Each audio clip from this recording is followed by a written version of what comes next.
Welcome to the Sports Spectrum Podcast, where faith and sports collide. Here's your host, Jason Romano. Welcome, everyone, to episode number 18 of the Sports Spectrum Podcast. My name is Jason Romano. Today's guest on the program is Katie Lentz. She is an administrator of Major League Baseball's Bat Assistance Team program, and we'll talk about Katie in just a second. But before I do that, I want to announce the winners of the Benjamin Watson New Dad's Playbook. If you remember a couple episodes ago, we asked you to leave a review on iTunes, mention the name Benjamin Watson or the interview, and you would be entered into a drawing to win a copy of Benjamin Watson's new book. Well, we have those winners, and we thank everyone for leaving a review. We do encourage you to continue to leave reviews because we are going to be giving away more stuff here on the podcast, books and CDs and just different things that we want to give back to you just for listening to the podcast. So we really do appreciate it. But our three winners of the Benjamin Watson book, these are usernames on iTunes. So very simple. I'm just going to read the username. If you hear your username mentioned, email me, jasonromano22@gmail.com. Let me know that that's you, and we'll make sure we get the book out to you. So the three winners are Tep Step, T-E-P-S-T-E-P. He's the first winner. Penguin Lover 57. So it's Penguin LVR, the number 5, the number 7. Penguin Lover 57, you are the second winner. And the third winner is Lil G93, LILG93.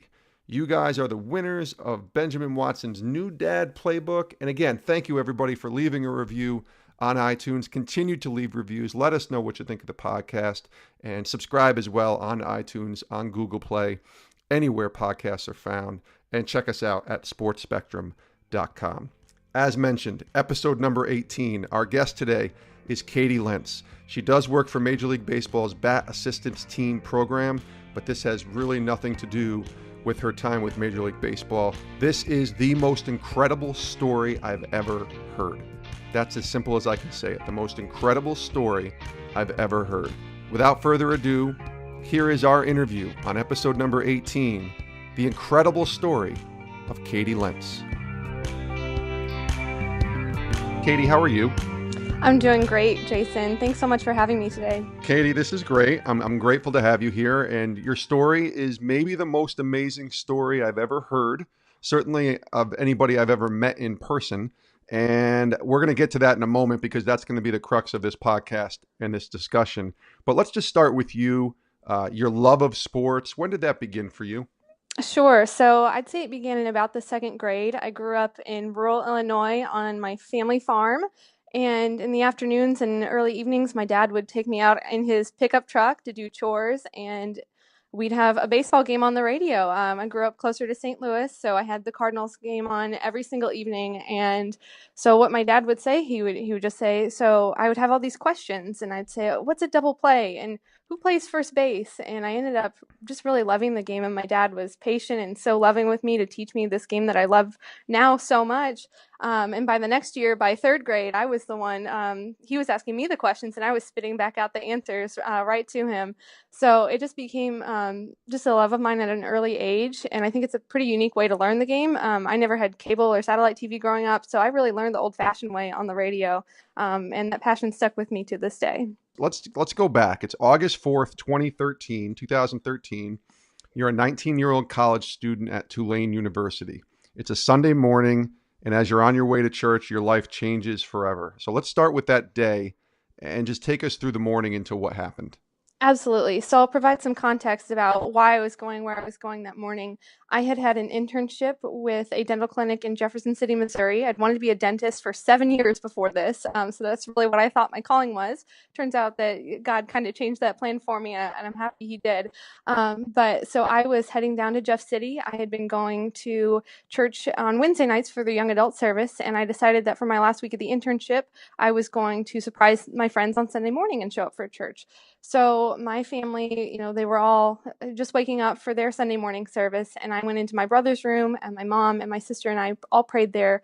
My dad was already working, and something that my family does is before every trip we pray for safety for us. But since I was the only one that was going, they prayed for me, and I'm really glad that they did that because as it turns out, I believe that prayer helped save my life that morning. So I got on the road, and this is a rural part of Illinois and Missouri, and I was about an hour from home, close to Center, Missouri, in northeast Missouri, when I saw a pickup truck on this 2-lane highway that I was driving on, Missouri Highway 19. This pickup truck pulled into my lane, and I tried to react as quick as I could by pulling into his lane and trying to miss him, and he ended up hitting me directly head on.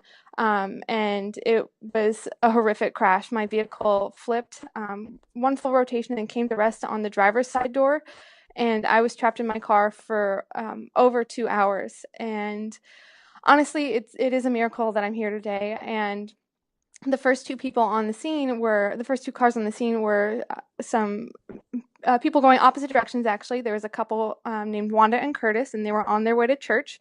Wanda was running late that morning, and Curtis was a little frustrated with her, but it ended up being the best blessing in the world to me and to them that they ended up being that on the scene that day. And then there was a family, the parents Melanie and Michael. They were coming back from vacation in the Ozarks, and both of those families stayed with me the entire time.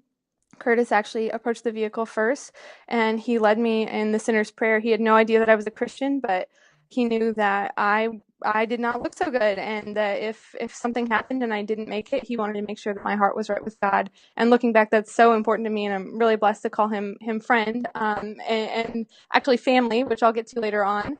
And then in the chaos, I still remembered my mom's phone number, and Melanie called my mom and stayed on the phone with my mom for over 2 hours. And when they first approached the car, Michael heard me saying, "Jesus, Jesus, Jesus," over and over.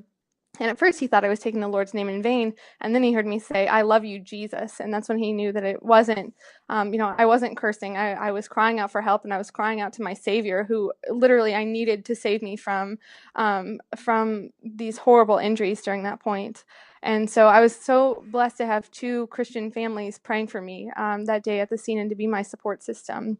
Wow. So very thankful for that. Yeah, there's so much here, Katie, and I know there's more you want to add. I just want to kind of jump in, and we can kind of go around a little bit into all of this, because obviously the aftermath is just as incredible. But do you remember that moment that you're driving and you see this truck coming at you? Do you remember just what's going through your head? Does that even come back as a memory for you, or did it just happen so quickly that you really didn't even have time to even have a thought?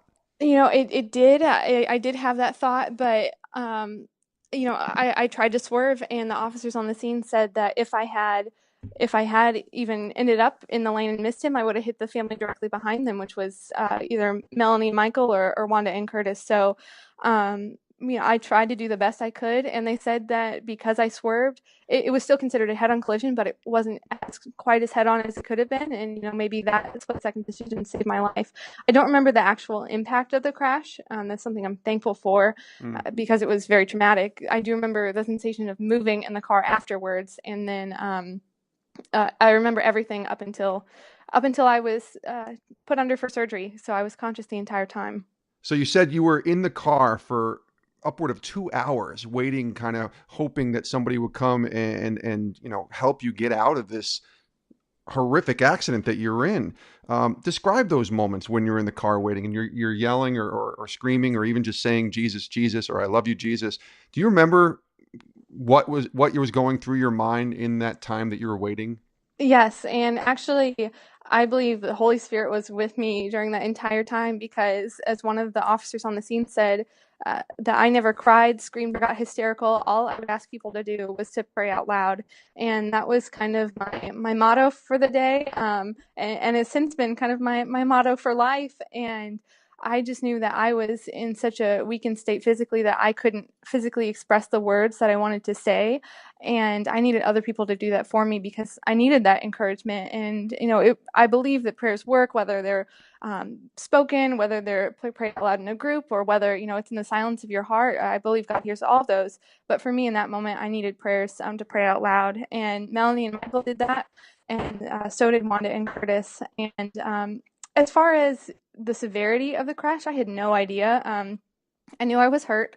And I thought that it was probably taking about a half hour, but for the whole time, I had no idea it was actually over 2 hours long, just because I just thought, I was in a severe amount of pain, and I had no idea that it was actually so traumatic.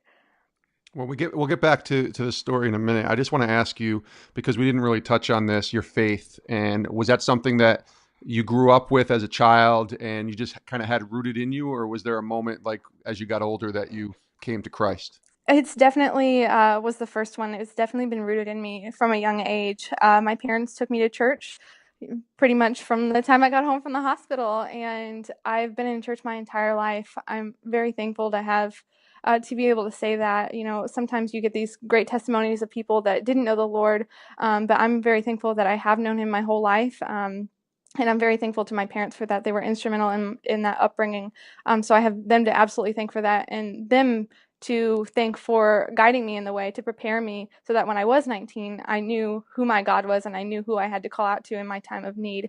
I accepted Jesus when I was 5 years old. It was Christmas night of 1999, and I asked Jesus to come into my heart, and the reason I picked that night was because I told my mom at 5 years old, and this had to be the Holy Spirit speaking through me also, that Jesus, I had gotten so many gifts that day that I wanted to give Jesus a gift, and that was my gift to him on Christmas night, was to give my heart to the Lord. That's so cool. And I think Yeah. a lot of times with kids, I have a daughter, she's 13 now, but when you have a child of 5, 6 years old, a lot of people will think, well, do they really know what they're doing at that young age? I think a lot of kids do. And you obviously have a memory of being 5 years old and saying, you know what, Jesus, you're the center of this. You're going to be my most important thing, the most important thing in my life.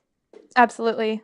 So Katie Lentz is joining us here on the Sports Spectrum podcast. Katie, let's go back into the moment that the crash is happening. You're trapped for 2 hours between the seat and the steering wheel. You say you're conscious the whole time. You might not know completely what's happening here, but you're conscious enough to remember that moment. Let's just take it from there. What happens Sure. next? So the first officer on the scene is someone with the Rawls County Sheriff's Department, and his name is Deputy Richard Adair.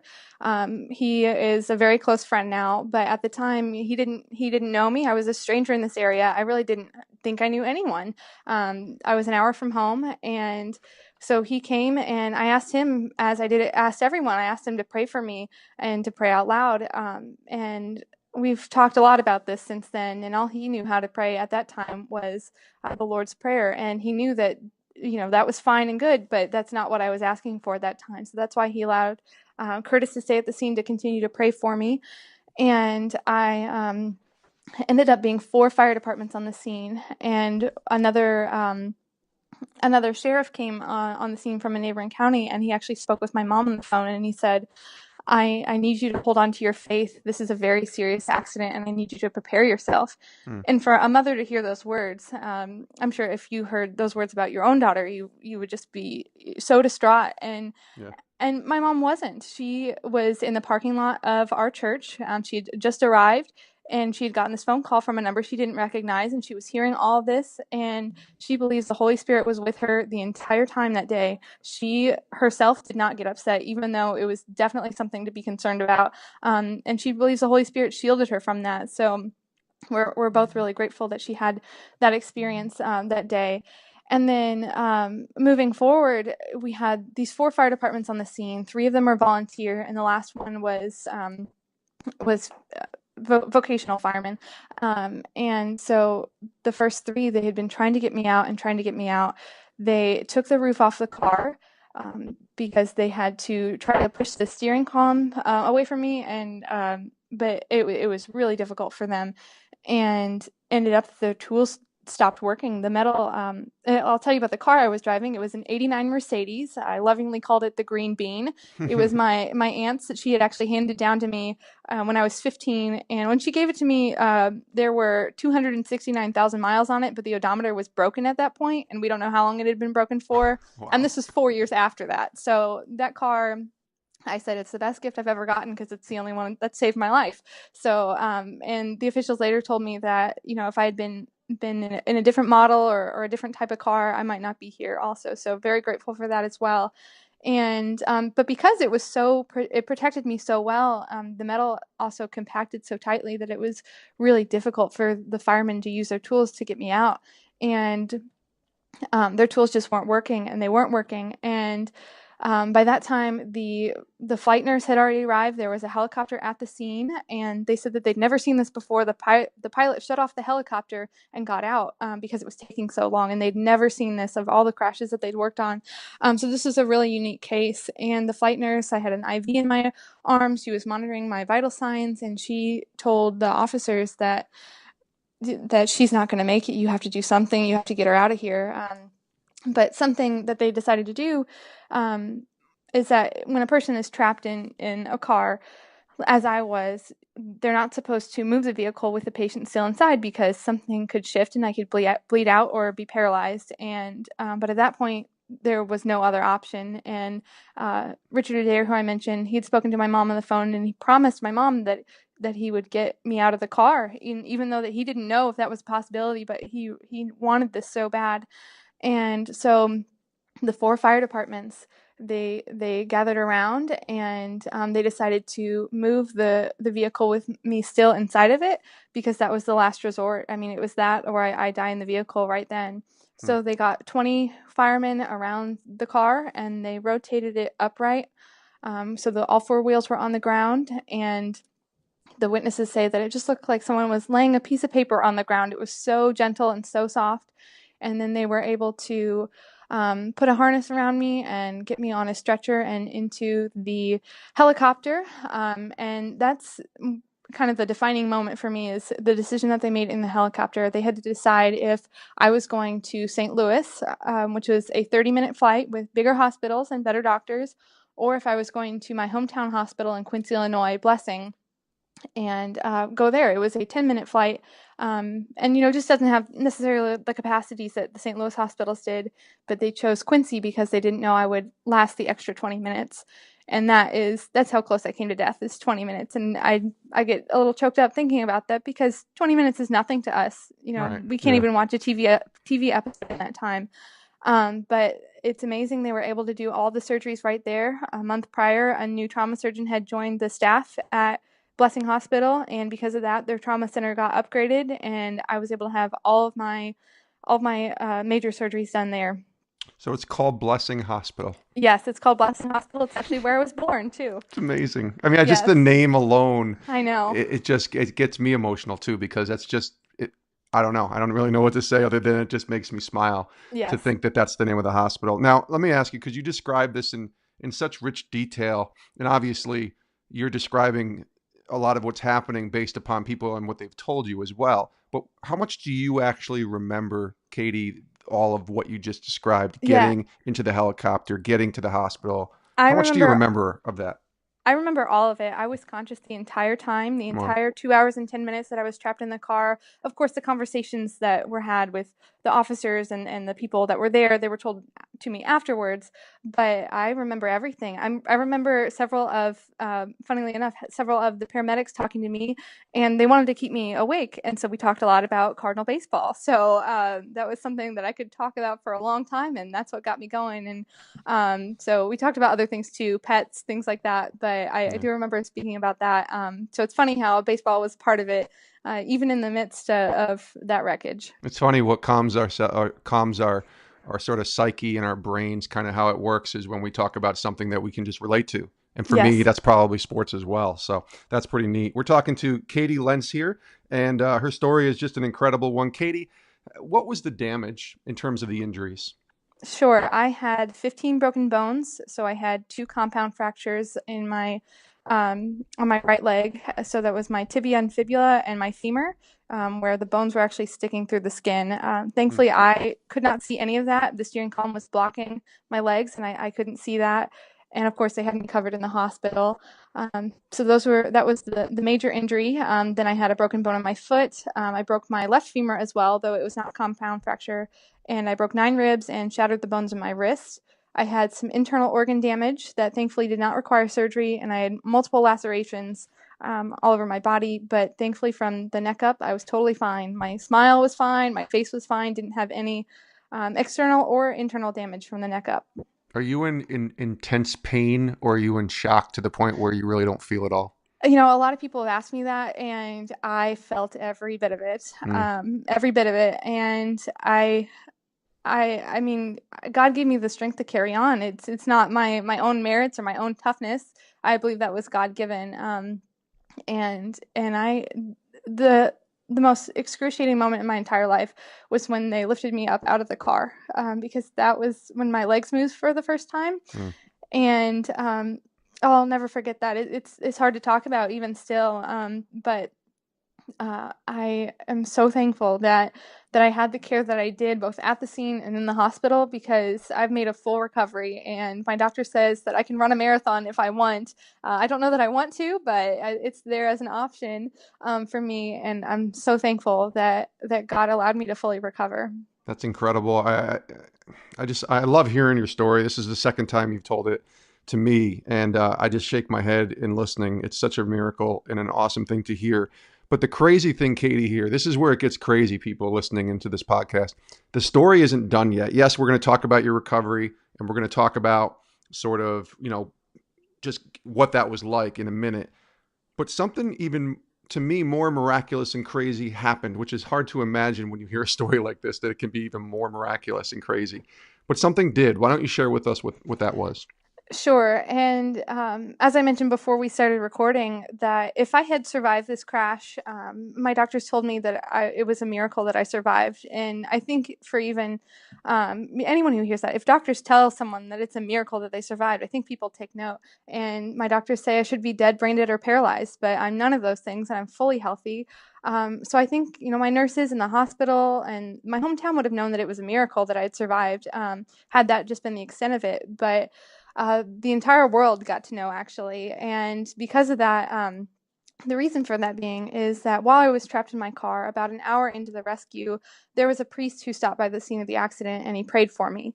And everyone saw him at the scene. All the emergency personnel, all the bystanders saw him. But they didn't see him drive up in a car or drive away in a car. And of the 70 photos taken of the scene of the accident, he wasn't in any of them. And these photos captured everything, and he wasn't in a single one of them. And it became known as the mystery priest story, and it went viral. He prayed for me at the scene. Richard he approached me and said, I have a priest here. Is it okay if he prays with you? And he was thinking that my first thought would be, oh, they've called a priest here, I'm not going to make it. Right. That was not my thought at all. Maybe that's because I grew up in a Protestant church, but for me, I just knew, oh, someone else to pray for me. That's exactly what I've been asking for this entire time, and it was really a godsend at that moment. So he anointed me and absolved me, and then he was walking away from where I was, and I asked him to come back to pray for my legs, and he did that as well. And he prayed the rosary silently for about an hour, but no one saw him leave. And when I mean this went viral, it really went viral. It was on every major news network. Yeah. I was on Good Morning America, the Today Show. I mean, even overseas, I was in. The story was in newspapers. It was covered by. I saw it at a story printed in London about this. Yes, and being that the story was concerning a priest, it was picked up by a lot of the Hispanic media as well. So I don't think I'll ever fully understand the vastness of the story that as many people that it touched. And I have friends on Facebook that added me after the crash. And I mean, I have friends in Zimbabwe that heard about it, and I'm friends with them to this day because of that. So it's kind of crazy how far-reaching it was. Wow, the mysterious priest. So, could you see him? Could you just hear him? I could not see him, and that is because the way the car was positioned, I couldn't see anyone unless they actually physically got inside the car with me. And so only, of course, the firemen were doing that. So he was not in the car with me, but I could hear his voice. He had a distinct voice. It was an accent that was not from the Midwest. I didn't place it at the time, but it ended up he is a real man, and he's Irish. His name is Father Patrick Dowling, and he lives in Columbia, Missouri, which is about 2 hours away from where the accident occurred.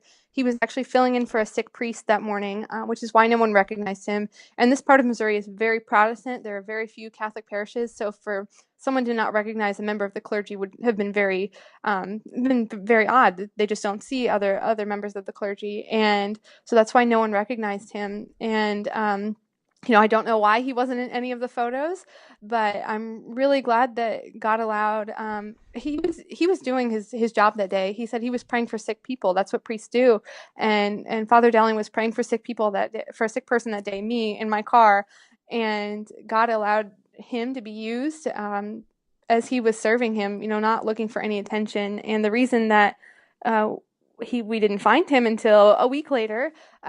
It's interesting. Not all the news stories that ran the first story ran the second one. So I think many people who may have heard about it still think it's a mystery, but they did find him a week later, and he does prison ministry in the Columbia, Missouri area. So he doesn't have his own congregation, and he doesn't have a TV, and he doesn't read the newspaper, so he didn't know anyone was looking for him at that time. So it wasn't that he didn't want to come forward, it was that he really didn't know. And some people have said to me, oh, I wish he'd never come forward. I wish it were always a mystery, always an angel. And I said, he was my earthly angel that day. The steps of a righteous man are ordered by the Lord, and he was there when I needed him most. And he was following God just as I was that day, and calling out to God. And so the best possible outcome came from this, that I am alive and saved and have a renewed sense of purpose in God and what he wants me to do in my life, and that also that his glory could be shown in such a unique way that really resonated with so many people. When's the last time you saw the mysterious priest and talked to him? I saw him before I moved down to Tampa. I moved to Tampa actually last July, so I saw him right before July 4th weekend. Okay. And what do you guys talk? I mean, is it just, I don't even know how to ask this, but is it simply gratitude that you're having with this man? Is it reminiscing? I mean, I can't really say it like that. But Sure. What kind of conversation are you having? It's a little bit of reflection on what happened and the magnitude of it and the miracle that occurred. And a lot of it's about what we're doing. He filled me on his ministry and how that was going. It's very interesting. I love hearing about that. And at that point, I'd had a brand new career, and I was starting out, working in sports after college. And so I had a lot to share on my end as well. You mentioned your faith earlier about growing up, being a Christian, accepting Christ at 5 years old. So you obviously had a really strong foundation there, which obviously helped you, get through this whole process. But after the accident, how, if at all, did your faith change? I think the biggest way it influenced myself and my family was that it gave us so much joy in the midst of a horrible situation. I cannot tell you how painful and how lonely those weeks and months of recovery were. I mean, I was in my hometown of 40,000 people. All of my high school friends were away at college. All of my Tulane friends were down at Tulane. I really didn't have a whole lot of people. But what God gave us during that time was joy. And Richard was speaking with my mom, and he said, "You're just so happy. You're just so joyful." And my mom said to him, "We could be planning a funeral right now. Like, we have to be happy." And it really was that. Mm. And the nurses would come into my hospital room, even when I was in the ICU and barely conscious and really couldn't speak or do anything for myself at that point. And they would just say, "Wow, like, it's just so joyful." And it really was, because God had saved me, and we all knew that, and it was so evident. And that's just really something that propelled me even through the toughest days, whether that be toughest days emotionally or toughest days physically. I was alive. I was getting better, and I was going to completely recover.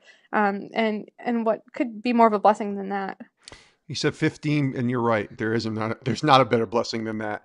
You mentioned 15 broken bones, lacerated spleen, kidney, all these other injuries. Tell me about the recovery process. I can't imagine that was easy when you have so many. Like, if I just had a broken leg, the recovery process would be what it is, which is still not easy. But you have 15 broken bones and all of these injuries to recover from. Tell me about the recovery process. Yes, it was long and hard, but it was not as long as they expected. when I went back to Tulane just 5 months after the crash, and my surgeon told me that where I was at 5 months, most people are at in 2 years. So I mean, I had great care both in the hospital and in physical and occupational therapy. But I believe that God was pushing me forward and kept me going during that time. So to start out, I was in the hospital from the day of the crash, August 4th through August 6th. I was in ICU, intermediate care, and then the last 3 weeks I spent in the physical therapy rehab unit. So, I mean, it was learning to walk again. I was learning how to navigate stairs, how to take care of myself on my own. I'm very thankful that my mother, she owns her own business. She's a photographer. My parents both do that, but that's my mom's primary line of work. And she was able to take off 3 months to just care for me. She stayed in the hospital with me every single night. And for her to be able to do that was a huge blessing in my recovery. But it was tough. I mean, I have 3 rods in my legs and I have a plate and screws in my wrist. So getting used to that and just getting used to the aches and pains that are associated with that, in addition to the healing process, it was a lot and not something that I would wish on anyone. But I made a lot of friends at the hospital, and I had the best occupational therapists and physical therapists that my town had, and they're my friends still. I mean, they're the reason that I can walk today. They're the reason that I play the violin as well. I can play the violin again because of my occupational therapist. And so like I said, I went back to Tulane just 5 months after the crash in January of 2014. And then I was in physical therapy from until I got out of the hospital in September through the following Thanksgiving of 2014. How long did it take before you could walk again? I was probably walking. I remember I didn't really need my walker anymore at Halloween, so I was using a cane at that point. So I mean, that's such a short amount of time. It's kind of mind blowing to me. Yeah. But I did use my walker for my Halloween costume. I was a Walker Texas Ranger, so very punny. I like that. That's good. Yeah, exactly. Yep. So that worked out well. That I had that prop that I didn't really need anymore at that point. But I was even driving by that point. And people ask like, "Oh, were you scared to drive?" I think I just had enough time pass in between where I really couldn't even physically drive, that I was fine once the time came. So, I mean, you're a living, walking, breathing miracle. We've established this. You truly are, Katie Lentz. And I grabbed a quote from your mom, and it said, quote, "It's a miracle that you are still alive." And this was, I think, more immediately. This is probably a couple of weeks after when it started going viral, the story. But how does that make you feel when you hear that it's a miracle that you're still alive? I just think that in that moment, in the whole recovery process, there was a purpose for me being alive. It was to give God all the glory for everything that he had done in that moment. But for me to still be here, my life doesn't end after my recovery ends. I'm still here.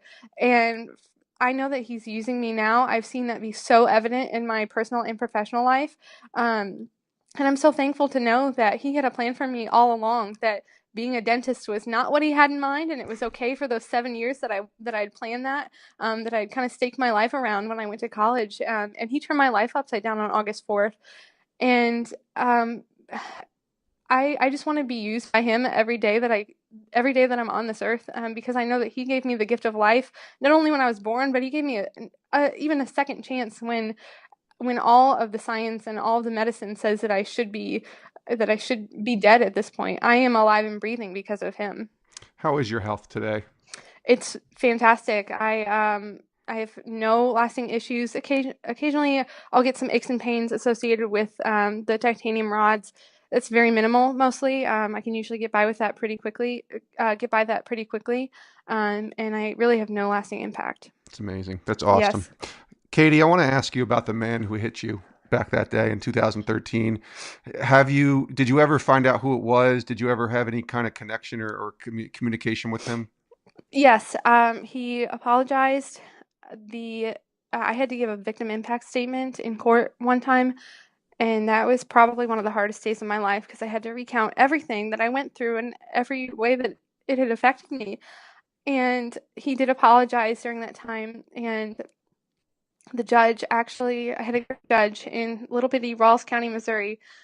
He actually let me decide what happened to him. I got 2 options. I could either send him to jail for 5 years, but he would most likely get out in 18 months for good behavior, or I could send him to a rehabilitation program through the prison system, and then he'd be on probation for 5 years. And so, I prayed about it. I talked with my mom a lot, and I chose the latter because I really did want him to get help for his situation. And part of the probation was 500 hours of community service over those 5 years.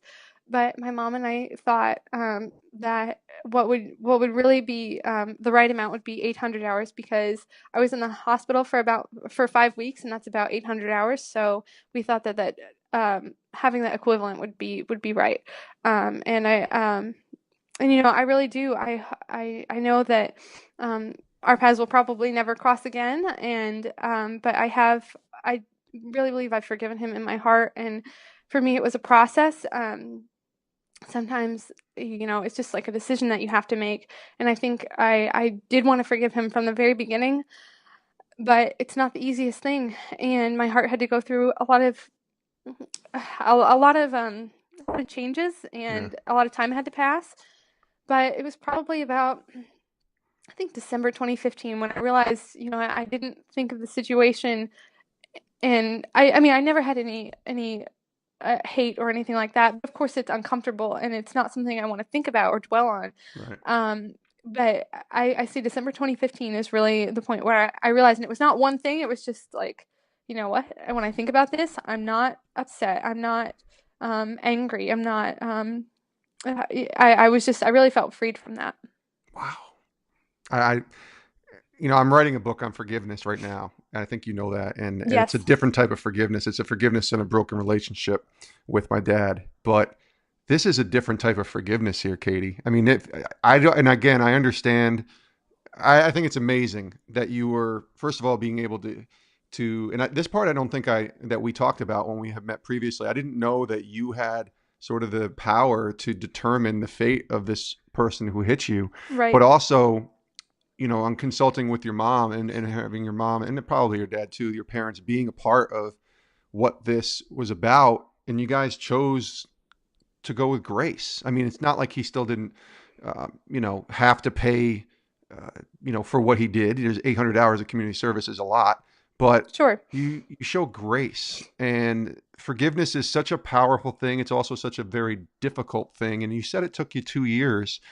What was that wait like when you decided to fully, truly forgive this person who did this to you? Like I said, it wasn't a certain point. It was just the realization that it was no longer this thing that was hanging over me. And I think what helped in the beginning was that people asked often, "Oh, what about the other driver? What happened?" And I mean, even when I was still in the hospital, and my mom would say, we just don't think about him too much. We have a lot of joy, as I mentioned earlier, because I'm still here and that I'm alive. And there's just no really real reason to think about him. And I think that was a big part of the process in the beginning, was just not dwelling on it. But then, you become, I go back to school and I'm, doing my own life, and things are difficult, and you kind of think, I don't really think I ever had a whole lot of why me moments, but those definitely, crossed my mind. And to be able to be that, and especially I think when I found what I believe now is like my true vocational calling for what God wants me to do in life, that really showed me that through it all, God used a horrible situation and turned it around for His glory. That is still coming true to this day. That I'm still seeing His glory through this. And even when I started my most recent position, I would not be here today if I had not gone through that crash. And so, like I said, I wouldn't wish it on anyone, but it was a life-changing experience for so many people, and just one that, I was available to be used by God, and I didn't even realize it. It wasn't a choice I made. I didn't choose to go through this, but I'm glad that I had the foundation that my parents laid for me, and the foundation that I had in Christ to allow me to go through this. And He was with me every step of the way, and still is, of course, today. Wow. I just keep saying, wow, Katie, I'm so impressed and so inspired by your story, as I'm sure everybody listening to this is. We just got a few minutes left here in the podcast. I just want to ask you, you said you found your vocational calling. So I assume you graduated from Tulane. Did you finish your schoolwork at Tulane and then kind of go from there? Sure. So I'll actually start back when I was in the hospital still. So Okay. I Every single night. I mentioned that was I was a Cardinals fan. This was in August. I had a baseball game on TV, and it was the Cardinals every single night, playoff push right in August to September. And that was, besides my faith in my family and the medicine, that was my lifeline. And it got me through so many of my darkest days because I had that to look forward to at the end of every day. And it gave me a huge distraction from the pain and my circumstances.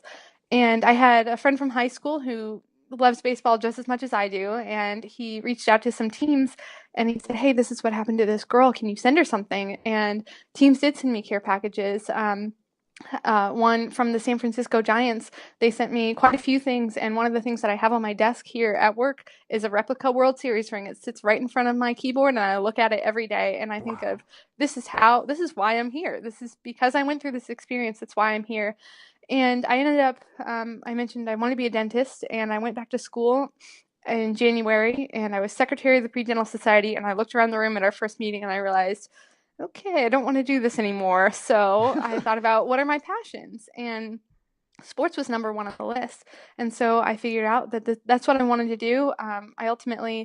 I ended up interning in 3 different departments for Tulane Athletics. I ended up being their in-game host for all sports, and I loved that. It gave me a true connection with fans, and I really got to see the way sports influences people's lives. And then I interned with the New Orleans Baby Cakes. They are now the Zephyrs. Sorry, they were the Zephyrs. Now they're the Baby Cakes. They're the AAA affiliate. Isn't that just such a great name? Oh, yes. I love it. They're the AAA affiliate of the Marlins. Yep. And there I was a community relations intern and found how sports can impact a community, just beyond individuals, beyond the experience that I had.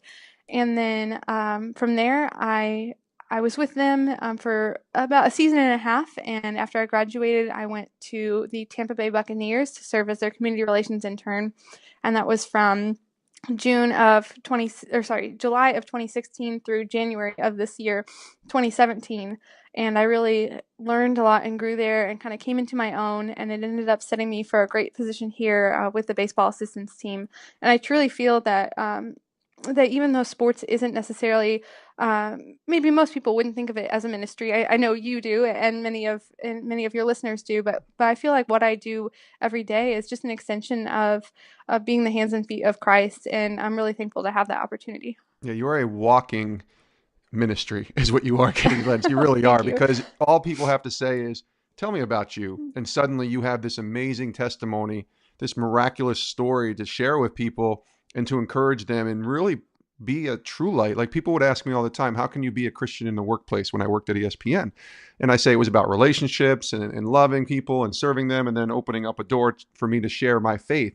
But your story encompasses more than that. It's just about life and about being thankful for every breath that you take and being thankful for every day that you're alive. Yes, absolutely. So let's go through what you're doing now with MLB.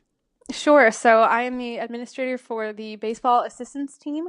We're a nonprofit that confidentially assists members of the baseball family in need, and we act as a short-term bridge to help people get back on their feet. So in March, I moved here to New York City to take this full-time position, and it's been the greatest blessing. I am so happy everything worked out the way it did. God had it all lined up, even when I thought I didn't know what was coming next, but he knew what he was doing. I'm so glad for that. And it seems like you're in a great position to give back through the work you do too. You know, like a baseball assistance program has to be such an enriching job to know that you're making a difference for somebody else. Definitely. And especially because baseball was the sport that impacted me the most. It's such a great reminder of that. Of just how some people think sports are trivial, and I completely disagree with that. For every person, it's different, and for some people, it can be obviously their livelihood. Those that are able to play professionally, for some, it can be an escape from what they do, and others, it can be a true joy and a passion that they find. And so, whatever it is to all people, I'm just glad that I can give back through baseball. Talking to Katie Lentz here. Katie, last question, and I think if you listen to this podcast, and anybody who listens, you know where this question is, but I really there's so much here, 15 broken bones and miraculous recovery and a mysterious priest, and you're in your dream job in some ways now, giving back. You're using your story to share and inspire others. Your faith is inspiring.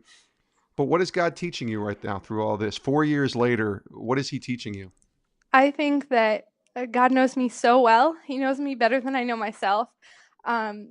I mean, just a few months ago, I had no idea where I was going to end up as far as I had finished my internship with the Buccaneers, a great experience. And I was looking for the next step for me, and God brought me to New York City. It was not something that I had ever considered as far as a long term. You know, I thought I might be somewhere else doing something else, but man, God lined all of this up perfectly. And because he knows me, he was able to stretch me far outside of my comfort zone. And I can honestly say I'm the happiest I've been in my entire life. I'm so blessed to be able to say that because I've been through so much, and through it all, God has been there with me through the good and the bad, and he's with me right now through the best of the best. I'm so grateful for that. Well, I'll just say this. You deserve to be happy. Thank you. And I really mean that, because what you went through, I wouldn't wish on anyone. And you haven't just, gone through it. You've turned it around and have made it a living testimony to what the power of God and the power of Jesus can do. So listen, your story has been awesome. And I just really appreciate you being willing to share it with us here. I can introduce you to some literary agents if you want, because you need to write a book, kid. Thank you. You do.